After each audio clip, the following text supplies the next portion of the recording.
ನಮಸ್ಕಾರ. ಕ್ವಿಕ್ 25ಗೆ ಸ್ವಾಗತ. ನಾನು ಪ್ರತಿಮಾ ಭಟ್. ಬನ್ನಿ ಈ ಕ್ಷಣದ 25 ಸುದ್ದಿಗಳನ್ನು ಕ್ವಿಕ್ ಆಗಿ ನೋಡ್ತಾ ಹೋಗೋಣ. ರಾಷ್ಟ್ರ ರಾಜಧಾನಿ ದೆಹಲಿಯಲ್ಲಿ 76ನೇ ಗಣರಾಜ್ಯೋತ್ಸವ ಅದ್ದೂರಿಯಾಗಿ ಆಚರಿಸಲಾಯಿತು. ಕರ್ತವ್ಯ ಪಥದಲ್ಲಿ ರಾಷ್ಟ್ರಪತಿ ಮುರ್ಮು ಧ್ವಜಾರೋಹಣ ಮಾಡಿದ್ರು. ಆ ಬಳಿಕ ಗೌರವ ವಂದನೆ ಸ್ವೀಕರಿಸಿದ್ರು. ದೆಹಲಿಯ ಕರ್ತವ್ಯ ಪಥದಲ್ಲಿ ದೇಶದ ಸೇನಾ ಶಕ್ತಿ ಅನಾವರಣ ಆಯಿತು. ಇಂಡೋನೇಷ್ಯಾ ಅಧ್ಯಕ್ಷ ಪ್ರಬೋವೋ ಸುಬಿಯಾಂಟೋ ಸಮ್ಮುಖದಲ್ಲಿ ಪರೇಡ್ ನಡೆಯಿತು. 76ನೇ ಗಣರಾಜ್ಯೋತ್ಸವದ ಸಂಭ್ರಮದ ಹಿನ್ನೆಲೆ ದೆಹಲಿಯ ಹುತಾತ್ಮ ವೀರ ಯೋಧರ ಸ್ಮಾರಕಕ್ಕೆ ಪುಷ್ಪಗುಚ್ಛ ಇರಿಸಿ ಪ್ರಧಾನಿ ಮೋದಿ ನಮನ ಸಲ್ಲಿಸಿದರು. ರಕ್ಷಣಾ ಸಚಿವ ರಾಜನಾಥ್ ಸಿಂಗ್ ಸೇನಾಧಿಕಾರಿಗಳಿಂದಲೂ ನಮನ ಸಲ್ಲಿಕೆಯಾಯಿತು. ಯುದ್ಧ ಸ್ಮಾರಕದ ಸಹಿ ಪುಸ್ತಕದಲ್ಲಿ ಮೋದಿ ಸಹಿ ಹಾಕಿದರು. ಪ್ರಧಾನಿ ಮೋದಿ ಟ್ವೀಟ್ ಮೂಲಕ ದೇಶದ ಜನತೆಗೆ 76ನೇ ಗಣರಾಜ್ಯೋತ್ಸವದ ಶುಭ ಕೋರಿದ್ದಾರೆ. ನಮ್ಮ ಸಂವಿಧಾನ ರಚಿಸುವ ಮೂಲಕ ನಮ್ಮ ಅಭಿವೃದ್ಧಿ ಪಯಣ ಪ್ರಜಾಪ್ರಭುತ್ವ, ಘನತೆ ಮತ್ತು ಏಕತೆಯ ಮೇಲೆ ಆಧಾರಿತವಾಗಿದೆ ಅಂತ ಖಚಿತಪಡಿಸಿದ ಮಹಾನ್ ವ್ಯಕ್ತಿಗಳಿಗೆ ನಮಸ್ಕರಿಸುತ್ತೇನೆ ಅಂತ ಪೋಸ್ಟ್ ಶೇರ್ ಮಾಡಿದ್ದಾರೆ.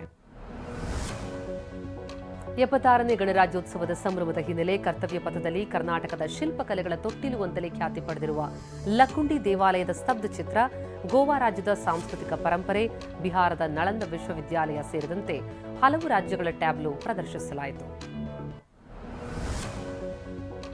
ಬೆಂಗಳೂರು ನಗರದಲ್ಲೂ 76ನೇ ಗಣರಾಜ್ಯೋತ್ಸವದ ಸಂಭ್ರಮ ಅದ್ದೂರಿಯಾಗಿ ಆಚರಿಸಲಾಯಿತು. ಮಾಣಿಕ್ ಷಾ ಪರೇಡ್ ಮೈದಾನದಲ್ಲಿ ರಾಜ್ಯಪಾಲ ಗೆಹ್ಲೋಟ್ ಧ್ವಜಾರೋಹಣ ನೆರವೇರಿಸಿದರು. ಧ್ವಜಾರೋಹಣದ ಬಳಿಕ ತೆರೆದ ವಾಹನದಲ್ಲಿ ರಾಜ್ಯಪಾಲ ಗೆಹ್ಲೋಟ್ ಪರೇಡ್ ವೀಕ್ಷಿಸಿ, ನಾವು ಸಂವಿಧಾನ ರಕ್ಷಿಸಿದರೆ ಸಂವಿಧಾನ ನಮ್ಮನ್ನು ರಕ್ಷಿಸುತ್ತೆ ಎಂದರು.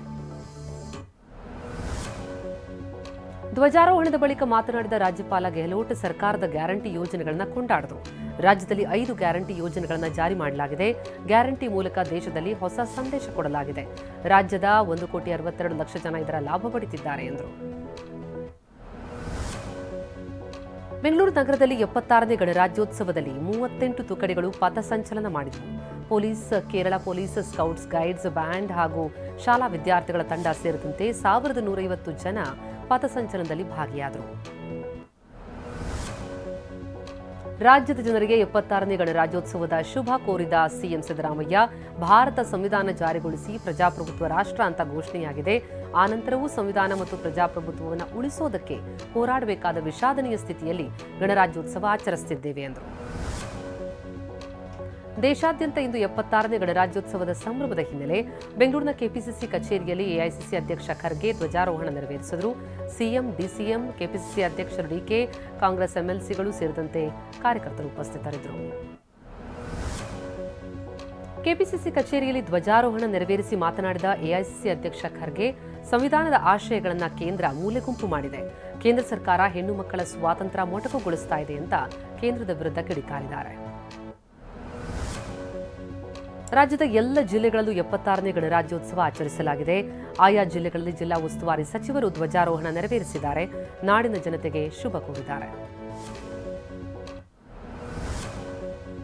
ಕೊಪ್ಪಳದ ತೊಗಲುಗೊಂಬೆ ಆಟದ ಕಲಾವಿದೆ ಭೀಮವ್ವ ಅವರಿಗೆ ಪದ್ಮಶ್ರೀ ಪ್ರಶಸ್ತಿ ಘೋಷಣೆಯ ಹಿನ್ನೆಲೆ ಭೀಮವ್ವ ಸಂತಸ ವ್ಯಕ್ತಪಡಿಸಿದ್ದಾರೆ.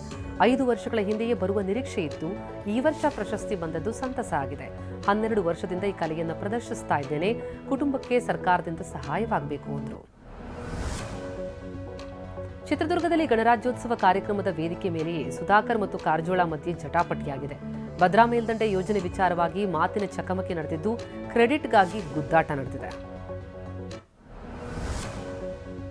ಎಐಸಿಸಿ ಅಧ್ಯಕ್ಷ ಮಲ್ಲಿಕಾರ್ಜುನ್ ಖರ್ಗೆ ಜೊತೆ ಚರ್ಚೆ ಬಗ್ಗೆ ಡಿಸಿಎಂ ಡಿಕೆ ಪ್ರತಿಕ್ರಿಯೆ ಕೊಟ್ಟಿದ್ದಾರೆ.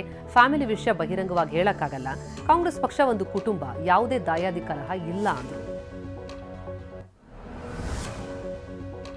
ಕಾಂಗ್ರೆಸ್ನಲ್ಲಿ ಸಿಎಂ ಬದಲಾವಣೆ ಚರ್ಚೆ ವಿಚಾರಕ್ಕೆ ಸಚಿವ ದಿನೇಶ್ ಗುಂಡೂರಾವ್ ಪ್ರತಿಕ್ರಿಯಿಸಿದ್ದು, ಈ ಬಗ್ಗೆ ಚರ್ಚೆ ಮಾಡೋ ಅವಶ್ಯಕತೆ ಇಲ್ಲ. ಈಗ ಒಬ್ರು ಸಿಎಂ ಇರುವಾಗ ಇನ್ನೊಬ್ರು ಸಿಎಂ ಆಗೋ ಪ್ರಶ್ನೆ ಬರಲ್ಲ. ಈ ಬಗ್ಗೆ ಏನೇ ಇದ್ರೂ ವರಿಷ್ಠರು ತೀರ್ಮಾನಿಸುತ್ತಾರೆ ಎಂದರು.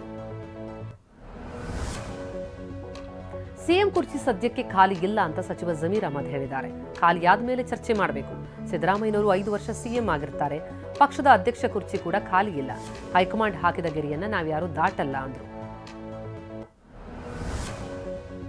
ಕೆಪಿಸಿಸಿ ಅಧ್ಯಕ್ಷರ ಬದಲಾವಣೆ ವಿಚಾರಕ್ಕೆ ಸಚಿವ ಕೆಎನ್ ರಾಜಣ್ಣ ಪ್ರತಿಕ್ರಿಯಿಸಿದ್ದಾರೆ.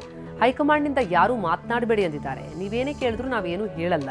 ಇದೇ ವೇಳೆ ಸಿಎಂ ಬದಲಾವಣೆ ಬಗ್ಗೆಯೂ ಹೈಕಮಾಂಡ್ ತೀರ್ಮಾನಕ್ಕೆ ನಾವೆಲ್ಲ ಬದ್ಧ ಅಂದರು. ಸಿಎಂ 5 ವರ್ಷಗಳ ಕಾಲ ಸಿದ್ದರಾಮಯ್ಯನವರೇ ಮುಖ್ಯಮಂತ್ರಿ ಆಗಿರ್ತಾರೆ ಅಂತ ಕಾಂಗ್ರೆಸ್ ಸಂಸದ ಸುನಿಲ್ ಬೋಸ್ ಹೇಳಿದ್ದಾರೆ. ಅಲ್ಲದೆ ಮುಖ್ಯಮಂತ್ರಿ ಬದಲಾವಣೆ ವಿಚಾರದಲ್ಲಿ ಯಾವುದೇ ಗೊಂದಲ ಇಲ್ಲ, ಕಾಂಗ್ರೆಸ್ನಲ್ಲಿ ಸಿಎಂ ಬದಲಾವಣೆ ವಿಚಾರ ಪ್ರಸ್ತಾಪ ಇಲ್ಲವೇ ಇಲ್ಲ ಅಂತಿದ್ದಾರೆ. ಟ್ರ್ಯಾಕ್ಟರ್ ಕೆಟ್ಟು ಹೋದ ಕಾರಣ ರೈತ ನಂಜಪ್ಪ ರಿಪೇರಿಗೆ ಅಂತ ಗ್ಯಾರೇಜ್ಗೆ ಬಿಟ್ಟಿದ್ರು. ಆದರೆ ಕೆಟ್ಟು ನಿಂತ ಟ್ರ್ಯಾಕ್ಟರ್ ಅನ್ನು ಸೀಸ್ ಮಾಡಿದ ತಮಿಳುನಾಡು ಮೂಲದ ಇಕ್ವಿಟೀಸ್ ಫೈನಾನ್ಸ್ ಕಂಪನಿ ಕೋರ್ಟ್ನಲ್ಲಿ ಕೇಸ್ ಹಾಕಿ ಕಿರುಕುಳ ಕೊಡ್ತಾ ಇದೆಯಂತೆ. ಬದುಕಬೇಕಾ ಸಾಯ್ಬೇಕಾ ಅಂತ ರೈತ ನಂಜಪ್ಪ ಅಳಲು ತೋಡ್ಕೊಂಡಿದ್ದಾರೆ. ಮೈಕ್ರೋ ಫೈನಾನ್ಸ್ ಕಿರುಕುಳದಿಂದ ವೃದ್ಧ ದಂಪತಿ ಸಂಕಷ್ಟಕ್ಕೆ ಸಿಲುಕಿದ್ದಾರೆ. ದಾವಣಗೆರೆ ಜಿಲ್ಲೆ ಕತ್ತಲಗೆರೆ ಗ್ರಾಮದ ರೇಣುಕಮ್ಮ ಅವರಿಗೆ ಫೈನಾನ್ಸ್ ಸಿಬ್ಬಂದಿ ಬೆದರಿಕೆ ಹಾಕ್ತಿದ್ದಾರೆ. ನಿತ್ಯ ಮನೆಗೆ ಬಂದು ಸಾಲ ತುಂಬುವಂತೆ ಕಿರುಕುಳ ಕೊಡ್ತಿದ್ದಾರೆ. ದಾವಣಗೆರೆ ಜಿಲ್ಲೆ ಸಿದ್ದಮ್ಮನಹಳ್ಳಿಯಲ್ಲಿ ಗಾಳಿಮಾರಮ್ಮ ದೇವಸ್ಥಾನದ ಹುಂಡಿ ಕಳ್ಳತನ ಆಗಿದೆ. ದೇಗುಲದ ಮುಂದೆ ನಿಂತಿದ್ದ ಬೈಕ್ ಕೂಡ ಕದ್ದೊಯ್ದಿದ್ದಾರೆ. ಇವತ್ತು ಬೆಳಗ್ಗೆ ಪೂಜಾರಿ ಬಂದು ನೋಡಿದ್ರೆ ಕಳ್ಳತನ ಕೃತ್ಯ ಬೆಳಕಿಗೆ ಬಂದಿದೆ. ಖದೀಮರ ಕೈಚಳಕದ ದೃಶ್ಯ ಸಿಸಿ ಕ್ಯಾಮೆರಾದಲ್ಲಿ ಸೆರೆಯಾಗಿದೆ.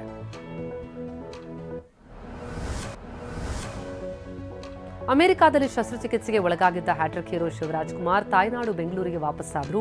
ತುಂಬಾ ಜನ ಹಿಂದಿನಿಂದ ಧೈರ್ಯ ತುಂಬಿದ್ರು. ಜೀವನದಲ್ಲಿ ಇದೆಲ್ಲ ತಾನಾಗಿ ಬರುತ್ತೆ, ಎದುರಿಸಬೇಕು. ನಾನು ಎಲ್ಲವನ್ನ ಧೈರ್ಯವಾಗಿ ಎದುರಿಸಿದೆ. 131ನೇ ಸಿನಿಮಾ ಬಗ್ಗೆಯೂ ನಾನು ಪ್ಲಾನ್ ಮಾಡ್ತೀನಿ ಅಂದ್ರು. ಕಿರುತೆರೆ ನಟಿ ಶಶಿಕಲಾ ಅಲಿಯಾಸ್ ಸುಶೀಲಮ್ಮ ವಿರುದ್ಧ ಎಫ್ಐಆರ್ ದಾಖಲಾಗಿದೆ. ನಿರ್ದೇಶಕ ಹರ್ಷವರ್ಧನ್ ಎಂಬುವರ ದೂರಿನ ಅನ್ವಯ ಬೆಂಗಳೂರಿನ ವಿದ್ಯಾರಣ್ಯಪುರ ಠಾಣೆಯಲ್ಲಿ ಎಫ್ಐಆರ್ ಆಗಿದೆ. ಬ್ಲಾಕ್ಮೇಲ್ ಮಾಡಿ ಮದುವೆಯಾಗಿ ಕಿರುಕುಳ ನೀಡುತ್ತಿದ್ದಾರೆ ಅಂತ ಆರೋಪಿಸಿ ನಟಿ ವಿರುದ್ಧ ನಿರ್ದೇಶಕರು ದೂರು ಕೊಟ್ಟಿದ್ದಾರೆ.